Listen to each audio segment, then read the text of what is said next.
Welcome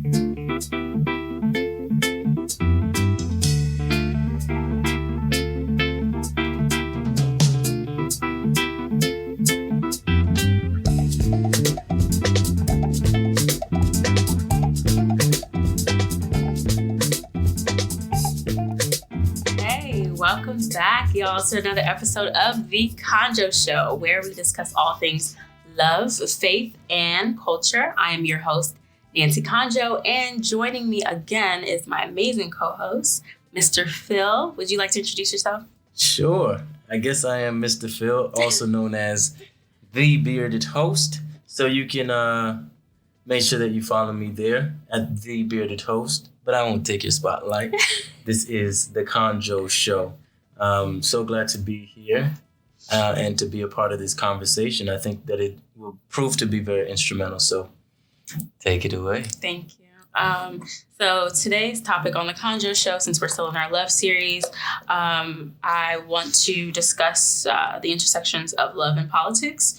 More specifically, how to navigate interracial dating during the Black Lives Matter era. If you're even open to, interracial dating. So those are some of the things that I kind of want to touch on. And if you wouldn't mind, I would like to start with you. Yeah. So I think that this is a very crucial time to talk about interracial dating, marriage. Not because because Black Lives Matters is such a prevalent movement, but we're in a time now where everything is scrutinized, and it's important to talk about where we're going as a community, as a people, meaning as Americans in this country. How are we going to move forward with regards to various issues? So this just happens to be one of those contentious issues. Yeah. So, to say the least. And how do you feel about interracial dating at this time or in general? Interracial dating, personally, it's not something that bothers me. I wouldn't say that I'm for it and I'm not against it. It's sort of something that's indifferent to me. Okay. If you find love, you find it in another person that has a different skin color than you. That's just, it is what it is. That's how I look at it. I feel like you're trying to be safe.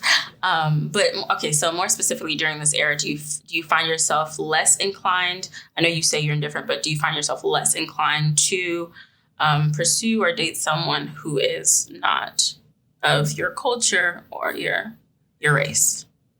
Yeah, I'm definitely less inclined to date a white woman. Okay. Simply because of culture. Not so much because white people have just generally treated Black people bad in this country, although that could be a reason. But I don't have any ill will towards white people or any hatred towards them necessarily. It's just, do you understand my culture? Right. I haven't met a white woman that understands the Black culture. I would imagine that there are some that do. I just haven't met them yet. And I just don't see myself dating them. It is something that is frowned upon in our culture, though. What's your culture, if you don't mind giving context? In the Black culture, okay. It's something that's frowned upon, as well as Caribbean culture, which I'm a part of as well. And they intersect, of course, but I would be remiss to say if I didn't say that it is frowned upon. So for me, I do have to think twice about even dating a white woman because of the way that it would be perceived by my family. But aside from that, I just don't find the need to go outside of my race. That's just how I feel about it. Okay. And how can you tell if you did choose a partner that maybe not per se was white, but was, a Latina or, of Asian culture, Asian descent, how can you tell if they are truly an ally? Because there are a lot of people who already are in partnerships that are interracial. So like, what would you tell them if they're trying to navigate this Black Lives Matter era, how to figure out if their partner is truly someone who is an ally for the cause and someone who's really actually willing to fight for their humanity?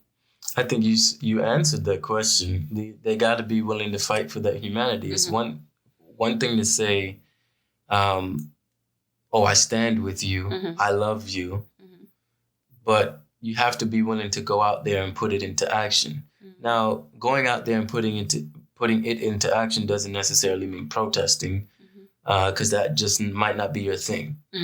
But in your daily life, even if it's going to the grocery store and giving money to a homeless person that is Black, or contributing to Black-owned nonprofits or Black-owned businesses, in your time or monetarily, whatever the case is, giving resources to Black churches and so forth, you've got to put that into action, your allyship, quote unquote, into action. Otherwise, it doesn't mean anything to me. Yeah, I definitely agree. I feel like a lot of people are kind of not essentially doing the least and still claiming the title. So like they'll, put up one post or go to one protest or, or because they're with a partner that's Black, they feel as though, that kind of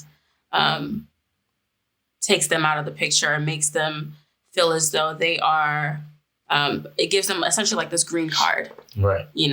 This green light go like, okay, yeah, I'm really with the cause because I'm dating a partner who is Black, or I've been to a protest, or I've posted something against racial injustice. So therefore, I'm for the cause, I'm down. But it's like, no, there's real work to be done. Not only on the front lines, but on the back end as well. Exactly. Right? And you really have to put your foot on the ground, whether it be supporting, Black business and Black causes, and also just having those conversations with your family members, and sometimes those are some of the toughest conversations to have because you got to see these people on a day in and day out, right? So standing up to those that are dearest to you and calling them out on their BS and their ignorance, and just, even if it may cost you relationships, I feel like you actually have to be willing to sacrifice something if you're going to truly be an ally. Yeah. More times than not, you're going to lose something if you are truly an ally. Do you have family members or friends that claim to be allies, but don't actually follow through on that? Yeah, definitely.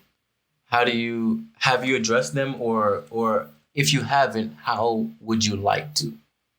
Family members, more so friends. Let me speak more so to friends than family. And these friends are of a different race. Yes, of a different race. And so honestly, I kind of just peep game and I keep quiet.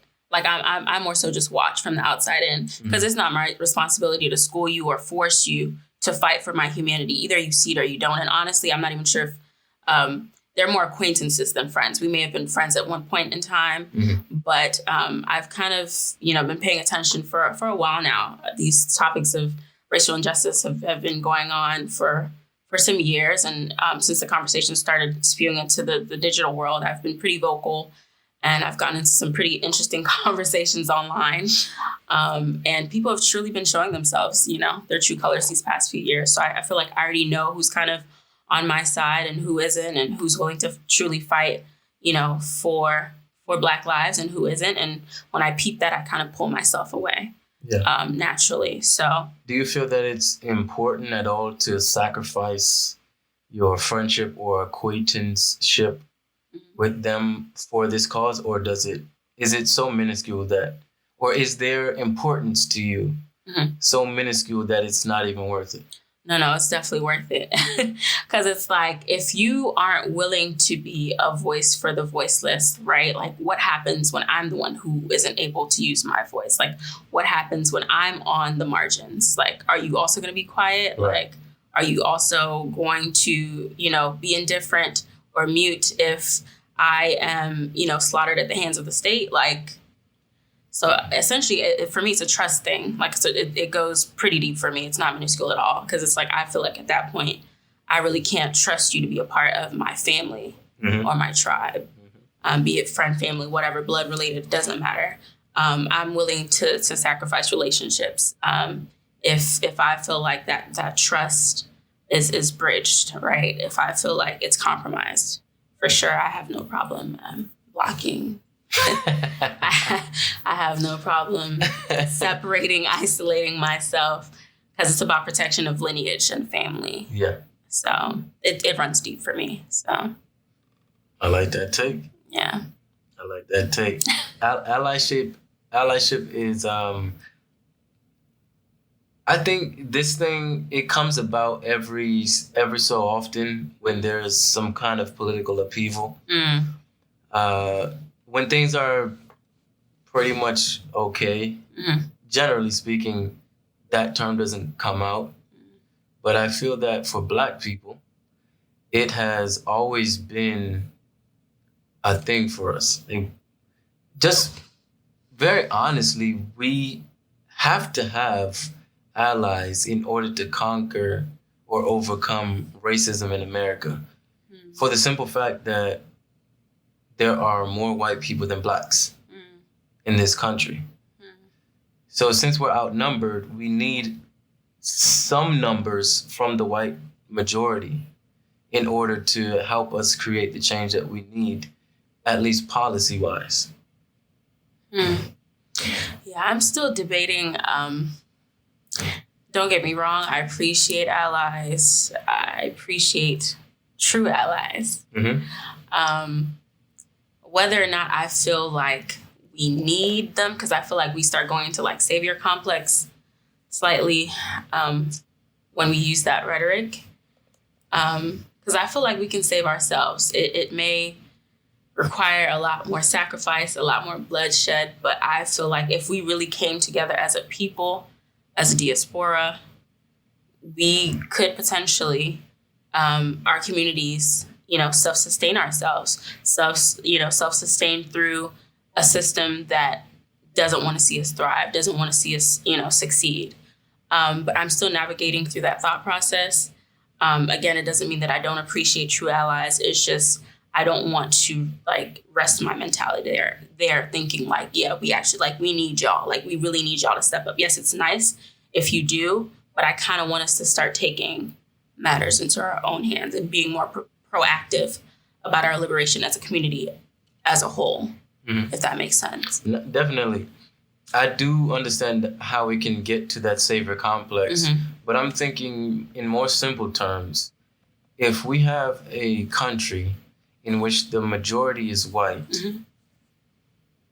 our system is specifically fashioned or designed for the white majority. We are, as Blacks, the minority.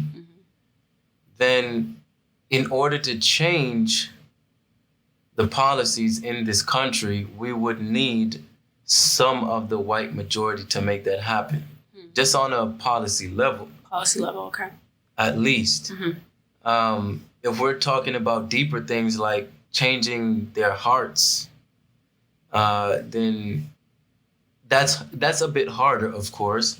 And I think it'll go a little bit further into helping us achieve whatever we're trying to achieve politically or economically in this country.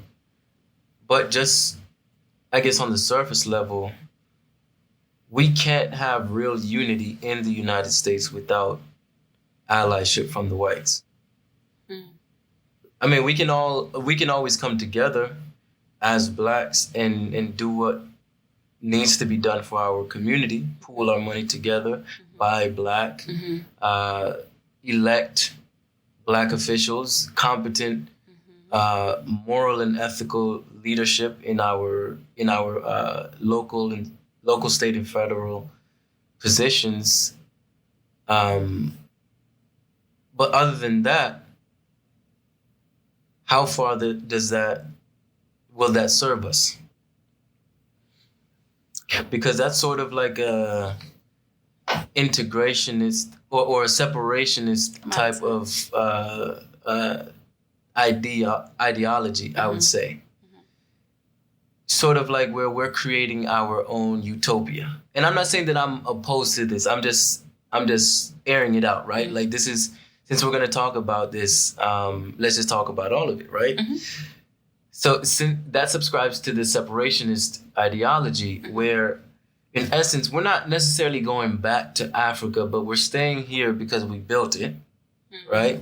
We're staying in America because we built it. We're just going to kind of create our own little utopia here where black people live here and the rest of white America lives over there. And we're just going to do business with one another. We're going to grow our own crops. We're going to have our own stores. And that's it. Yeah, I love it. I love it because I feel like if we are, politically, yes, policy on a federal level, most of the leaders that are in place are predominantly white. This is true. But if we're working from the ground up and we are putting Black leadership into, not only local and, state elections, then, and we have enough of them there who are actually for the support, economic building, political building of the Black community, right? And we as a people on the ground are also buying Black, investing Black, right? Right. Why can't we create our own Black utopia? It doesn't mean that obviously we live in the United States, so we're going to have to integrate with each other in our daily lives, like completely understand.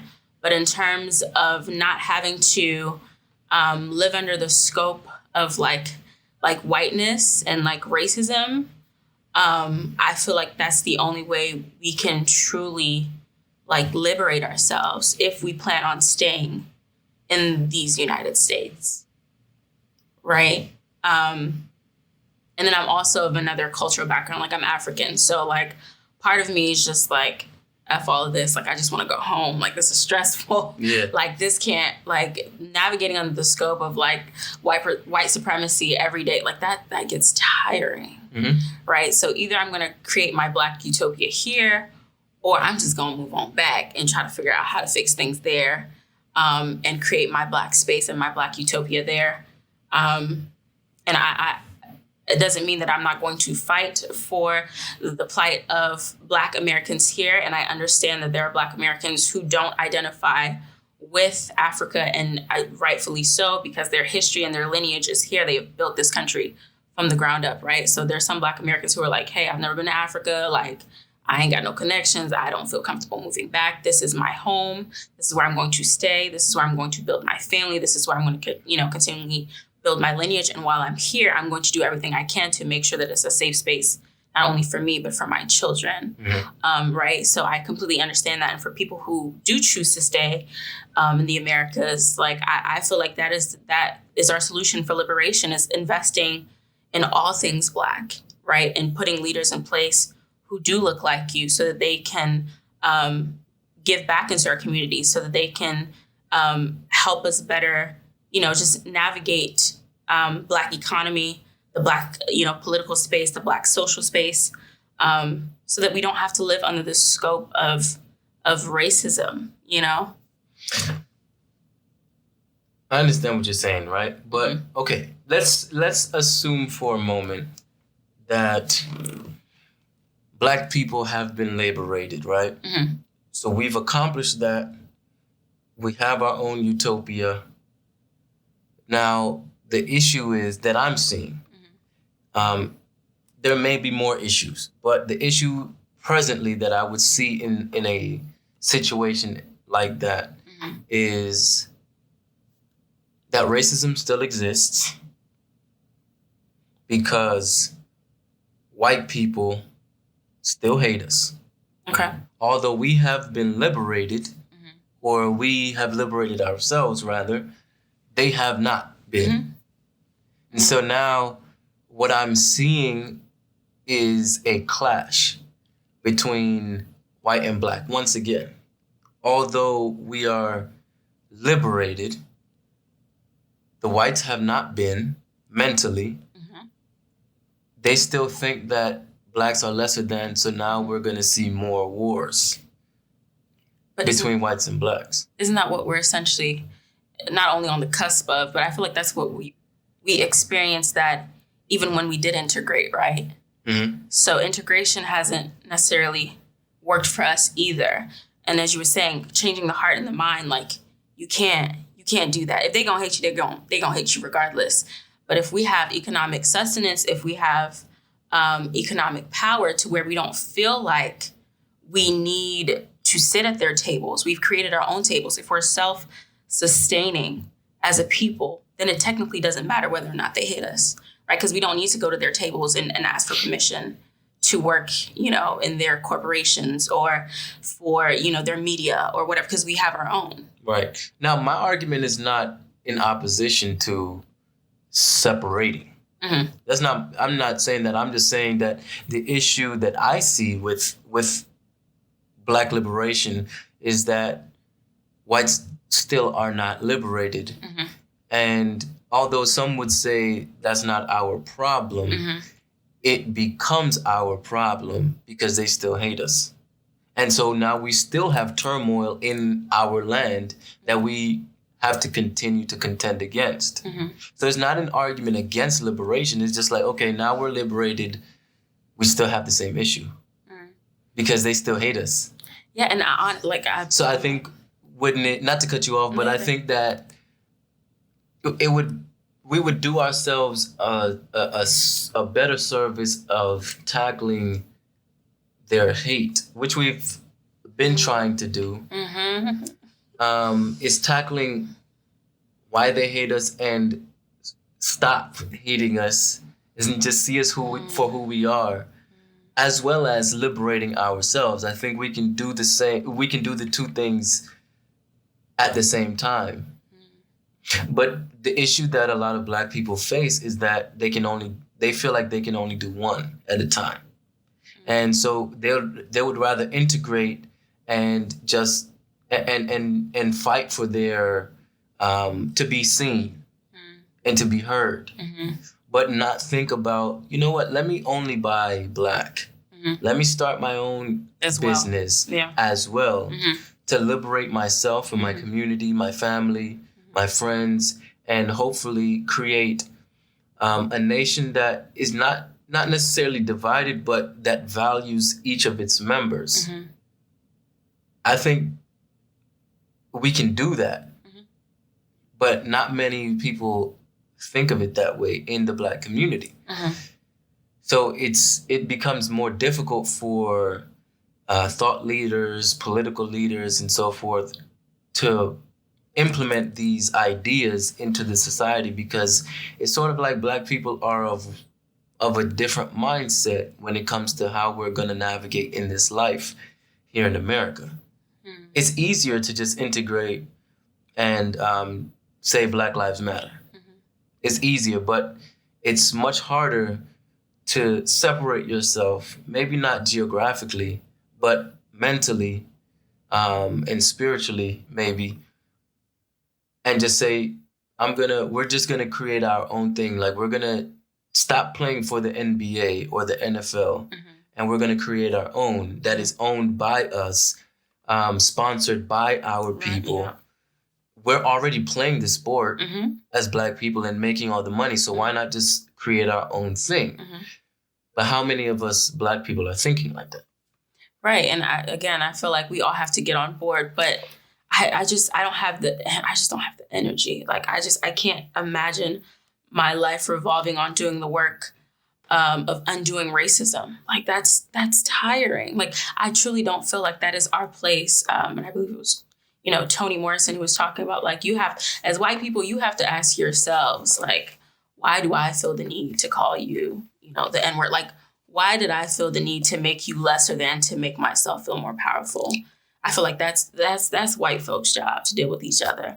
I feel like right now we need to focus on surviving and thriving, and just not living under that lens. Now, do I believe that there are people who have done great work in that space of, trying to undo racial bias and trying to create a more progressive and integrative world. And they feel like that's their ministry. Like, yeah, sure, great. Like, it's just not mine. It's just not mine. And I root for everybody who has the spiritual endurance to do that, the mental and emotional endurance to do that. But for me, I think my headspace is just, I don't want to live under that scope personally. You'd rather not deal with white fragility. Yeah. And they're sort of like they are escaping their responsibility. Yeah. And we're doing the heavy lifting. Right. To help them unlearn what they should be responsible for. Right. One of my problems with white people, just generally speaking, is that although some may not be racist, they still do not understand the vital role that they have to play in fighting for what is right. Mm. Just period. Maybe we don't even have to talk about racism. Right? We see that happening all the time in just regular day life, where you may pass a homeless person on the street, but because it doesn't really affect you, you don't address it. You don't have anybody in your family that is homeless. You have never been homeless. You've always had a job. You've always had money. You don't have to worry about homelessness, so it's not an issue to you. Going further than that, you actually see homelessness as that person being lazy. And now you start to think less of that person. That's my problem with, that's one of my issues or contentions with white people. As well as, everybody, I think, does that to an extent. To a degree, yeah. To an extent. But when we're talking about racism specifically, white people have a responsibility of addressing the fact that there is racism in this country. That is an embedded function of our system. And it is an embedded behavior in white people that has been passed down from generation to generation. Like it's a way of life.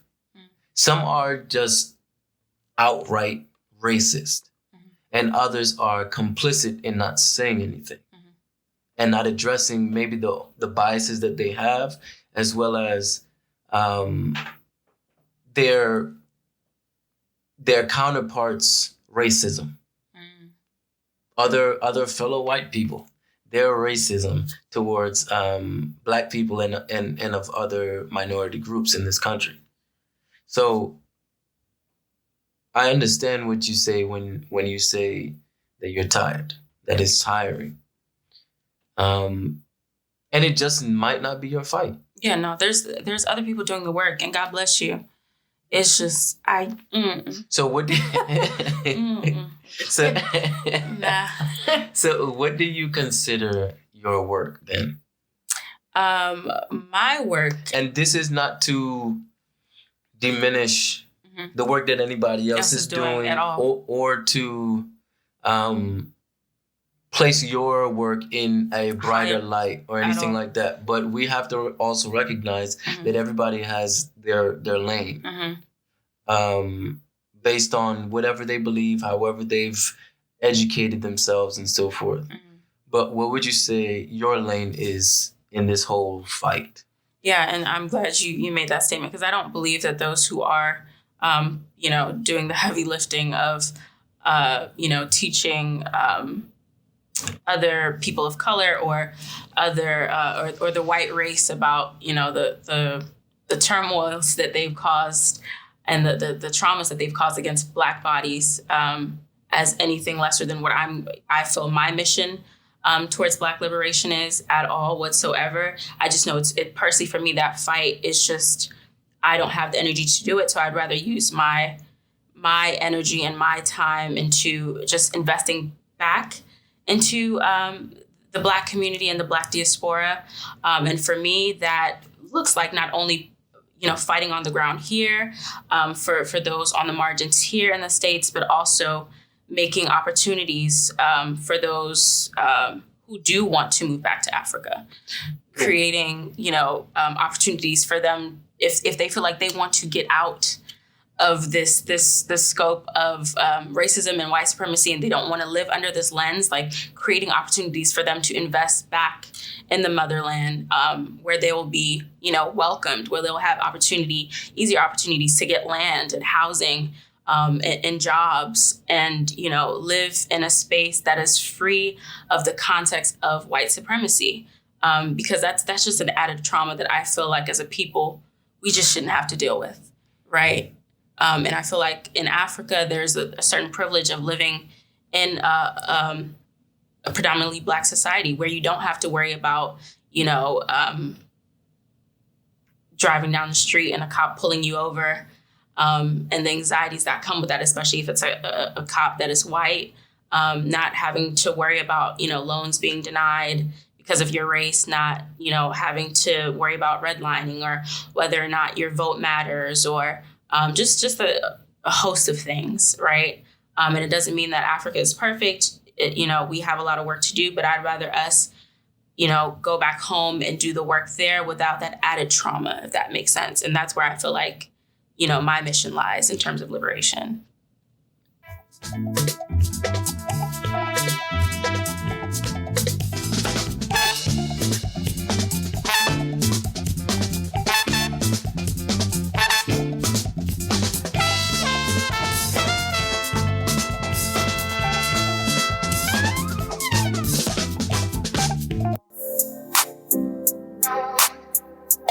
Hey, Humbly family, thank you so much for tuning in. If you enjoyed our show and would like to hear more, please hit that subscribe button on